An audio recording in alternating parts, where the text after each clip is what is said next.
J'ai voulu dénoncer une situation qui est devenue intolérable pour moi. Il y a eu de l'escalade, jusqu'à de la violence physique. Je me suis fait violemment agresser. J'étais à terre, piétinée, insultée, traitée de sale blanche, sale qui m'ont laissé là, ensanglantée, couvert de crachats. Bon, j'habite Molenbeek depuis quelques années. Je ne me sens plus en sécurité chez moi. Les choses ont pris une tournure nettement plus effrayante et je reçois des menaces de mort au quotidien.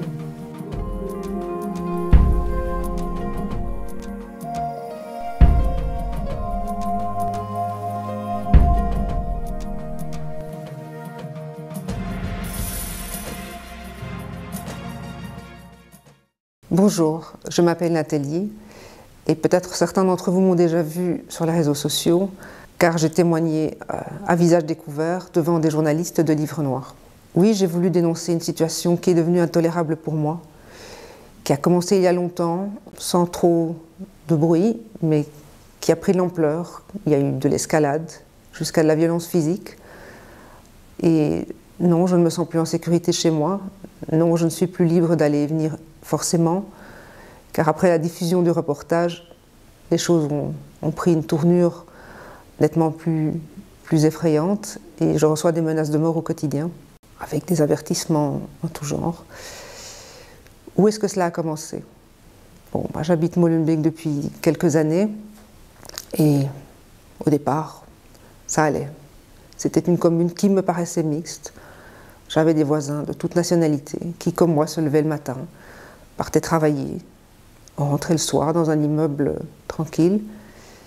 Et puis, subrepticement, c'est arrivé, voilà, des gens qui travaillent pas, qui vivent selon un autre mode de vie, qui ne partagent pas du tout nos valeurs et qui ont décidé de faire la loi, qui ont décidé que l'immeuble était à eux et qu'on devait vivre selon une toute autre loi que la loi de ce pays, qu'on n'était plus libre d'aller et venir comme on voulait, de dire ce qu'on voulait, de manger ce qu'on voulait, de s'habiller comme on voulait. Bien sûr, les femmes ont été les premières victimes.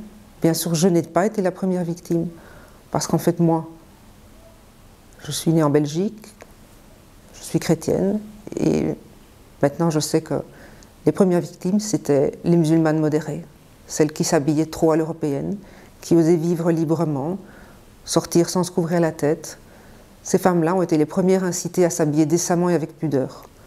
Et puis oui, j'ai vu les looks changer dans l'immeuble, et puis les suggestions appuyées pour que je fasse de même, et puis les remarques aussi sur les décorations de Noël, sur la façon de vivre, ce que je lisais, les courses qu'on fait, tout était observé.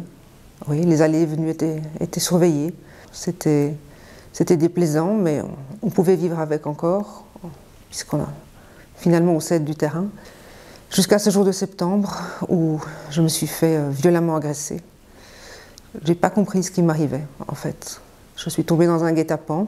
Des jeunes filles m'ont rabattue vers un groupe plus conséquent d'hommes qui m'ont jetée à terre, piétinée, insultée, traitée de sale blanche, sale et qui m'ont laissée là, ensanglantée, couverte de crachats, qui n'ont jamais été inquiétés à ce jour. Aucune enquête n'a été menée, ils n'ont pas été interrogés. La police ne m'a pas prise au sérieux, pas du tout. Elle a essayé que je ne dépose pas.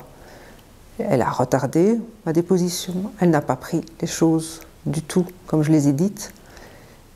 Et récemment, elle a même retourné les seules images que j'ai pu me procurer de cette agression contre moi.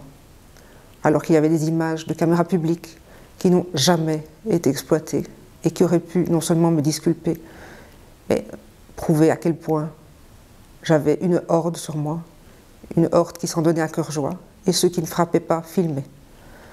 Bien sûr, j'ai gardé des séquelles physiques, j'ai eu d'énormes frais médicaux, j'ai bien sûr aussi des séquelles psychologiques. J'espère m'en remettre, mais je ne trouve pas normal qu'à ce stade, on me dise que c'est à moi de partir, parce que c'est ce qu'on me dit.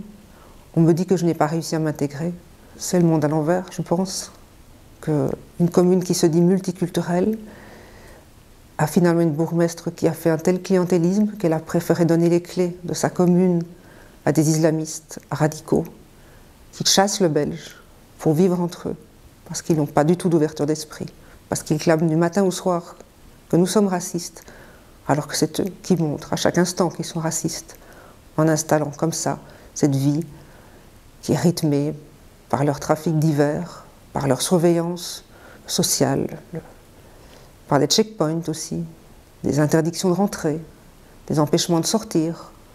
On est suivi, tout est noté, ils font des dossiers sur les gens. C'est vraiment invivable. C'est un communautarisme qui bénéficie effectivement de l'appui politique. Je ne voulais pas y croire, j'en ai fait les frais. Voilà, et quand j'ai voulu en parler à la bourgmestre, j'ai vu qu'il y a des mots qu'on n'avait pas le droit de prononcer devant elle, que même quand on a frôlé la mort, on n'est pas pris en considération, que j'ai beau lui écrire, elle ne répond pas, elle ne veut pas me voir. Pareil pour quelques-uns des élus et autres employés autour d'elle, que la police semble effectivement bien démunie, mais est-ce par paresse? Est-ce qu'elle obéit à certains ordres? Je n'en sais rien. Mais ce n'est pas normal de me retrouver aujourd'hui accusée d'avoir agressé ces gens alors que j'ai des images où on voit des gens en nombre sur moi. Je suis pliée en deux, traînée, lynchée. Et ça, c'est comme si ça n'existait pas. Donc oui, aujourd'hui je témoigne, à visage découvert encore une fois. Oui, je prends des risques, parce qu'à ce stade, si personne ne le fait, les gens vont disparaître les uns après les autres. C'est déjà le cas d'ailleurs. Les gens ont fui cet immeuble, certains en abandonnant toutes leurs affaires sur place. Et ça, bien sûr, ça fait le jeu de ceux qui se sont emparés de cet immeuble. Puis du quartier, forcément. Et après, on dira qu'il y a des ghettos et que c'est de notre faute. Non. Quand je suis venue m'installer à Molenbeek, j'ai voulu prouver et croire que le vivre ensemble était possible. Manifestement, ce n'était pas le cas de tout le monde. Beaucoup de gens sont là et veulent vivre entre eux, seulement entre eux, avec éventuellement la présence de quelques personnes en sous-statut, en dimitude, en quasi-esclavage. Et aujourd'hui, où en suis-je? Eh bien, il y a une semaine, j'ai été licenciée pour faute grave, parce que oui, mes employeurs aussi ont vu cette vidéo, cette interview que j'ai donnée, où on me voit un peu trop à leur goût, de laquelle ils se sont fait une image erronée de moi, dont ils n'ont pas voulu parler avec moi calmement, sur la base de laquelle ils ont pu faire un dossier pour faute grave. Donc aujourd'hui, voilà, je paye pour avoir été agressée, doublement, triplement, en plus des frais médicaux. Je suis privée de salaire, je dois déménager en urgence, puisque les menaces ont triplé, les intimidations ont triplé, et voilà, mes collègues me manquent, mes résidents me manquent, et tant pis pour l'image, tant pis pour ce que les gens voudront croire de moi. Les gens vous diront, peut-être se diront, mais qu'est-elle allée faire là-bas, comme la police me l'a dit, mais pourquoi êtes-vous venu vous installer à Molenbeek? Parce que moi je pensais qu'on pouvait s'installer à Molenbeek quand on était belge, avec des papiers belges, et la volonté de vivre ensemble. Et je vois que ce n'est pas le cas. Je vois que même la police a abdiqué, comme ils ont dit à ma voisine, « Madame, ici c'est le Maroc ?» Eh bien non, non. J'ai assez voyagé pour savoir que ce n'est pas le Maroc, ce n'est pas ça le Maroc. Non, ce qu'on vit là, c'est la terreur, c'est les gangs, c'est quelque chose d'autre, qui est d'une violence inouïe, mais qui est passé sous silence pour des raisons évidemment politiques, parce que tout n'est pas bon à dire dans ce pays. Si je parle aujourd'hui, tout comme je l'ai fait il y a quelques semaines, c'est pour une seule et même raison. Ce qui m'arrive, je ne le souhaite à personne. Je crois vraiment que n'importe qui devrait pouvoir s'installer où il le souhaite, et qu'une zone de non-droit comme est devenue Molenbeek, et comme deviendront d'autres communes, d'autres quartiers, c'est quelque chose qu'on doit dénoncer, parce que ce n'est pas normal. Ce n'est pas normal du tout. Voilà, c'est important pour moi de le dire.